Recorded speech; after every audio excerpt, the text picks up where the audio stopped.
वैसे तो हमें इंडिया में हर जगह आने जाने की परमिशन होती है, लेकिन इंडिया का एक ऐसा आइलैंड जिसे गवर्नमेंट ने भी नो गो ज़ोन घोषित कर दिया है, यानी कि वहाँ पर किसी को भी जाने की अनुमति नहीं है।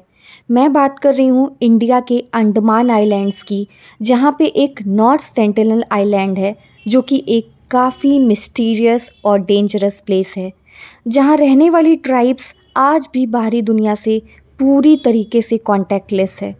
कोई भी बाहरी व्यक्ति अगर उनके इलाके में घुसता है तो उसे मार दिया जाता है। नीला पानी और सुनहरी रेत से घिरा नॉर्थ सेंटिनल शायद दुनिया का सबसे खूबसूरत आइलैंड्स में से एक है, लेकिन यहाँ की रहस्यमयी और ख़तरनाक ट्राइब्स ने इस द्वीप को शायद दुनिया के सबसे डरावने द्वीपों में से एक बना दिया है। 2018 में जब अमेरिका का रहने वाला एक क्रिश्चियन रिलीजन का प्रचारक चोरी से इस द्वीप पर जाकर ईसाई धर्म का प्रचार करने की कोशिश की थी, तो उसे मार दिया गया था। उसकी डेड बॉडी भी द्वीप से वापस नहीं लाई जा सकी। इस आइलैंड पर रहने वाली ट्राइब्स को भी सेंटिनल ट्राइब्स ही कहा जाता है। ये आइलैंड एक बार फिर से चर्चा में इसलिए है क्योंकि इस बार अमेरिका के रहने वाले एक यूट्यूबर ने इस आइलैंड पर उतरने की गुस्ताखी की है। इस आइलैंड पर रहने वाले लोग बाहरी दुनिया से कोई वास्ता नहीं रखना चाहते हैं, और अगर कोई इनसे मिलने की कोशिश भी करता है तो उस पर हिंसक हमला कर दिया जाता है। अमेरिकी यूट्यूबर ने इस आइलैंड पर इल्लीगल तरीके से घुसने की कोशिश की थी, जिससे एक बार फिर इस ट्राइब की सुरक्षा और उनके राइट्स पर चर्चा छिड़ गई है। सेंटिनल आइलैंड्स पर जिसने भी पहुंचने की कोशिश की है, यहाँ की ट्राइब्स के लोग उनका स्वागत तीर और भालों से करते हैं। बाहरी दुनिया के लोगों को यहाँ मार दिया जाता है, लिहाजा इस आइलैंड के लोगों की रक्षा के लिए गवर्नमेंट ने बेहद सख्त कानून बना रखे हैं। अगर कोई इस आइलैंड पर जाने की कोशिश करते हुए पकड़ा जाता है तो उसे 5 सालों के लिए जेल की सज़ा हो सकती है। लेकिन इसके बाद भी अमेरिकी यूट्यूबर ने घातक सेंटिनल ट्राइब से मिलने की कोशिश की, और उसके लिए उसने एक नाव में करीब 9 घंटे में 25 मील की यात्रा की। इस दौरान उसने वहाँ के लोगों को देखने की कोशिश की, और जब तट पर कोई नहीं दिखा तो वो द्वीप पर उतर गया। कुछ देर रहने के बावजूद जब उसने किसी को भी नहीं देखा तो उसने वहाँ पे कोक और नारियल पानी छोड़ दी और वापस लौट आया।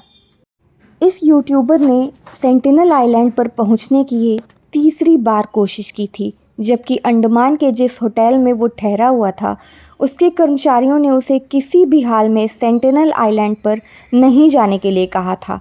लेकिन इस यूट्यूबर ने आइलैंड तक पहुंचने के लिए अपनी नाव में जीपीएस ट्रैकर, तेज़ रफ्तार से चलने के लिए मोटर और कई ज़रूरी इंस्ट्रूमेंट्स को रख लिया था।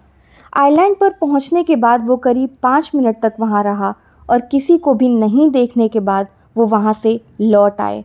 इस बीच किसी मछुआरे ने अधिकारियों को इस युवक के बारे में जानकारी दे दी, जिसके बाद उसे गिरफ्तार कर लिया गया। सेंटिनल ट्राइब्स दुनिया की सबसे अलग थलग और अनदेखी जनजातियों में से एक है। वे हजारों वर्षों से बाहरी दुनिया से कटे हुए हैं और किसी भी बाहरी कांटेक्ट को एक्सेप्ट नहीं करते हैं। जो भी उनसे मिलने की कोशिश करता है वो उस पर तीर और भालों से हिंसक हमला कर देते हैं। उनकी लैंग्वेज, कल्चर और उनकी लाइफस्टाइल के बारे में बहुत ही कम जानकारी उपलब्ध है। पिछली बार जब उनके बारे में जानने की कोशिश की गई थी तो उन्होंने बाहरी लोगों पर तीर और भाले से हमला किया था, जिसके बाद सरकार ने इस जनजाति के लोगों की सुरक्षा और उनके संरक्षण के लिए इस आइलैंड पर जाने या इनसे किसी भी तरह के संपर्क पर सख्त प्रतिबंध लगा दिया। उल्लंघन करने वालों को 5 साल की जेल की सज़ा का भी प्रावधान रखा गया। इन ट्राइब्स पर स्टडी करने वाले एक्सपर्ट्स का मानना है कि ऐसे अनछुए समुदाय बाहरी बीमारियों के प्रति काफ़ी सेंसिटिव हो सकते हैं। बाहरी लोगों के कांटेक्ट में आने से उन पर घातक बीमारियों का खतरा काफ़ी बढ़ जाता है, जिनके प्रति उनके बॉडी की इम्यूनिटी तैयार नहीं होती। अगर वो किसी घातक बीमारी की चपेट में आते हैं तो उनका अस्तित्व ही खत्म हो सकता है। इसलिए इंडियन गवर्नमेंट ने 1956 से नॉर्थ सेंटिनल आइलैंड पर जाने पर प्रतिबंध लगा रखा है, ताकि इस ट्राइब को बाहरी खतरों से बचाया जा सके। स्वदेशी लोगों के लिए अभियान चलाने वाली चैरिटी संस्था सर्वाइवल इंटरनेशनल की निदेशक कैरोलिन पियर्स ने कहा कि इस शख्स ने न सिर्फ उसकी अपनी जान को खतरे में डाला, बल्कि उसने पूरी सेंटिनली ट्राइब के जीवन को भी खतरे में डाल दिया। एक्सपर्ट्स का कहना है कि इस यूट्यूबर ने वहां पर कोल्ड ड्रिंक भी छोड़ दिया है और वो भी इस रहस्यमयी जनजाति के लिए खतरा बन सकता है। तो आई होप आपको आज की वीडियो इन्फॉर्मेटिव लगी होगी। वीडियो अच्छी लगी हो तो मैं आपसे रिक्वेस्ट करूंगी कि वीडियो को लाइक करिए, शेयर करिए और जिन्होंने भी मेरे चैनल को अभी तक सब्सक्राइब नहीं किया है, kindly subscribe my channel. Thank you so much everyone.